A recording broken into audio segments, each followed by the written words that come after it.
अब हम पढ़ेंगे साख की दो विभिन्न स्थितियाँ। हमारी रोज़मर्रा की गतिविधियों में ऐसे बहुत से लेन देन होते हुए आपने देखा होगा जहाँ किसी न किसी रूप में ऋण का प्रयोग होता है। ऋण मतलब होता है उधार। उधार से हमारा तात्पर्य सहमति से है, जहाँ साहूकार जो है कर्जदार को धन, वस्तुएं या सेवाएं मुहैया कराता है और बदले में भविष्य में कर्जदार से भुगतान करने का वादा लेता है। आइए अब हम दो उदाहरण देखेंगे। त्यौहार का मौसम। अब से 2 महीने बाद त्यौहार का मौसम है और जूता निर्माता सलीम के पास शहर के एक बड़े व्यापारी से 3000 जोड़ी जूते की मांग आती है, जिसे उसे 1 महीने के अंदर पूरा करना है। उत्पादन के काम को समय पर पूरा करने के लिए सलीम को सिलाई और चिपकाने के काम के लिए अतिरिक्त मजदूर रखने की आवश्यकता है। उसे कच्चा माल भी खरीदना है। इन सभी खर्चों को पूरा करने के लिए वह सलीम 2 स्रोतों से ऋण लेता है। पहला, वह चमड़ा व्यापारी को चमड़ा अभी देने का प्रस्ताव रखता है और बाद में भुगतान करने का वादा करता है। दूसरा, वह इस बड़े व्यापारी से 1000 जूतों के लिए अग्रिम भुगतान के रूप में नकद कर्ज लेता है तथा महीना खत्म होने से पहले पूरा ऑर्डर पहुंचाने का वादा करता है। महीने के आखिर में सलीम जूते पहुंचाने में कामयाब होता है। उसे अच्छा खासा लाभ भी होता है और वह उधार के लिए धन की अदायगी भी करता है। तो सलीम उत्पादन के लिए कार्यशील पूंजी की जरूरत को ऋण के द्वारा पूरा करता है। ऋण से उत्पादन के कार्यशील खर्चों तथा उत्पादन को समय पर पूरा करने में मदद करता है और वह अपनी कमाई भी बढ़ा पाता है। इस प्रकार ऋण एक महत्वपूर्ण सकारात्मक भूमि भी अदा करता है। दूसरा हम उदाहरण देखते हैं स्वप्ना की समस्या।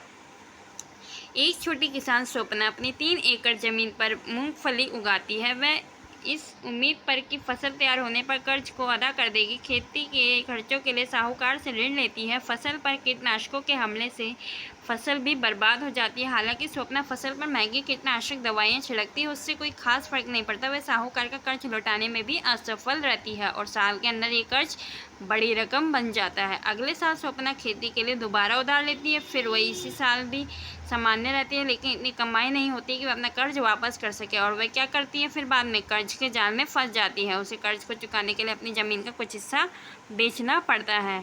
तो बच्चों, ग्रामीण क्षेत्रों में क्या होता है कि साख की मुख्य मांग जो होती है वो फसल उगाने के लिए होती है। फसल उगाने में किसकी जरूरत पड़ती है? बीज, खाद, कीटनाशक दवाओं, पानी, बिजली, उपकरणों की मरम्मत इत्यादि पर क्या होता है, काफ़ी खर्च लग जाता है किसानों का।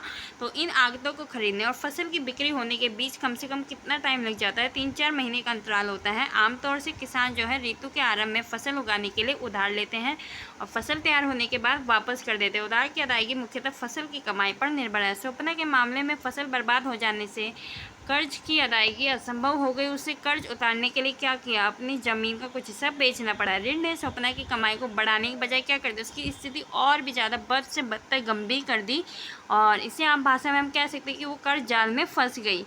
इस मामले में ऋण क्या होता है, कर्जदार को ऐसी परिस्थिति में धकेल देता है जहाँ से बाहर निकलना काफ़ी कष्टदायक होता है।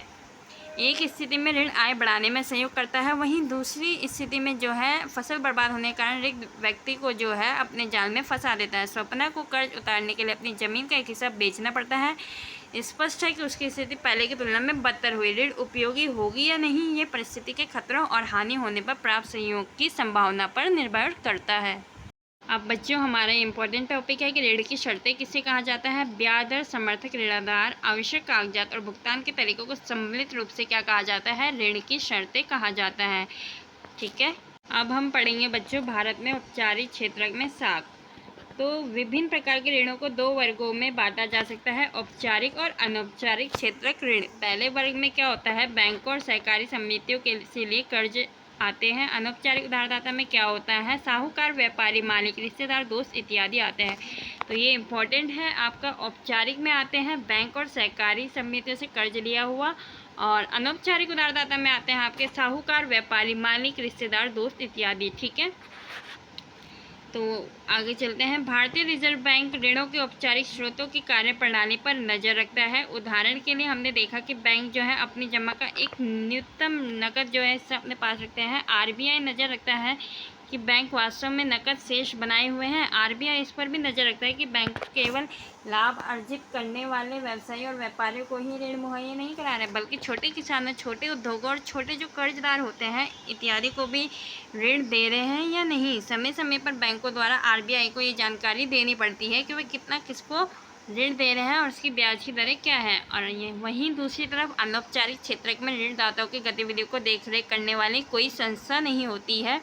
वे ऐच्छिक दरों पर क्या करते हैं, ऋण दे सकते हैं, यानी उनकी जितनी इच्छा होगी वो उतना ही ऋण दे सकते हैं। उन्हें नाजायज़ तरीक़ों से अपने पैसे वापस लेने से रोकने वाला कोई नहीं होता है। तो ये वेरी इंपॉर्टेंट है, आपके एग्ज़ाम में क्वेश्चन पूछा जा सकता है कि औपचारिक क्षेत्रक और अनौपचारिक क्षेत्र में जो ऋणदाताओं की भूमिका है उनमें अंतर बताइए। तो ये आपको अच्छे से याद करना है अपने एग्ज़ाम के लिए।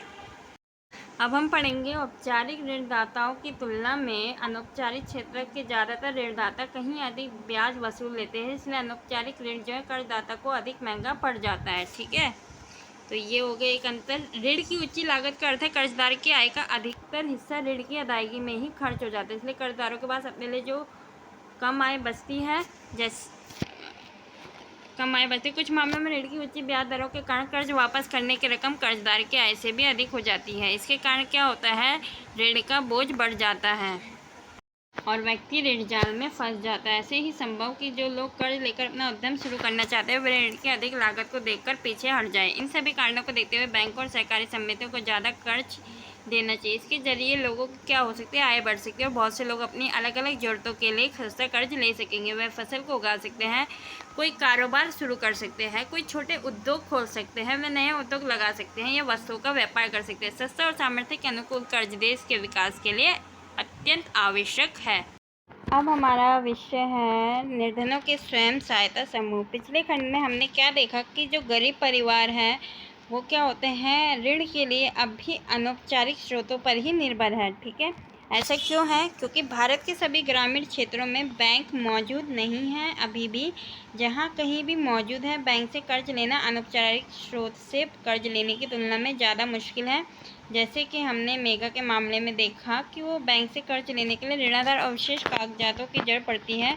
ऋणाधार की अनुपलब्धता एक प्रमुख कारण है जिसे गरीब बैंकों से क्या करते हैं, ऋण नहीं ले पाते। दूसरी ओर अनौपचारिक ऋणदाता जैसे साहूकार इन कर्जदारों को व्यक्तिगत स्तर पर जानते हैं और इस कारण अक्सर बिना ऋणाधार के भी ऋण देने के लिए तैयार हो जाते हैं। कर्जदार जरूरत पड़ने पर पुराना ऋण चुकाए बिना भी नए कर्ज लेने के लिए साहूकार के पास जा सकते हैं, लेकिन महाजन ब्याज की दरें बहुत ऊंची रखते हैं, लेन देन की लिखा पढ़ी भी पूरी नहीं करते और निर्धन कर्जदारों को तंग करते हैं। हाल के वर्षों में लोगों ने गरीबों को उधार देने के कुछ नए तरीके अपनाने की कोशिश की है।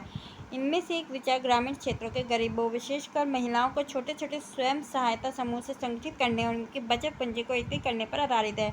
एक विशेष स्वयं सहायता समूह में एक दूसरे के पड़ोसी 15-20 सदस्य होते हैं जो कि नियमित रूप से मिलते हैं और बचत करते हैं। प्रति व्यक्ति बचत 25 रुपये से लेकर 100 रुपये अधिक हो सकती है।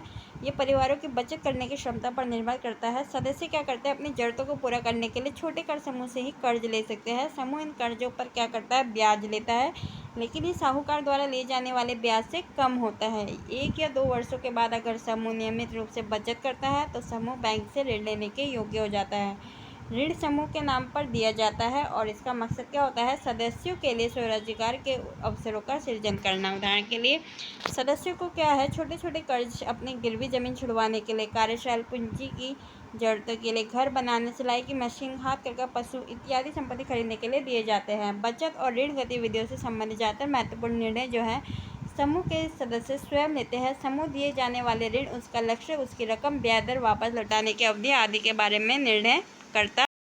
सो आई होप आपको मेरी वीडियो पसंद आई होगी। अगर आपको मेरी वीडियो पसंद आए तो मेरी वीडियो को लाइक, कमेंट एंड हाँ, चैनल को सब्सक्राइब करना मत भूलिएगा। आगे मिलेंगे ऐसी ही और वीडियोज़ के साथ।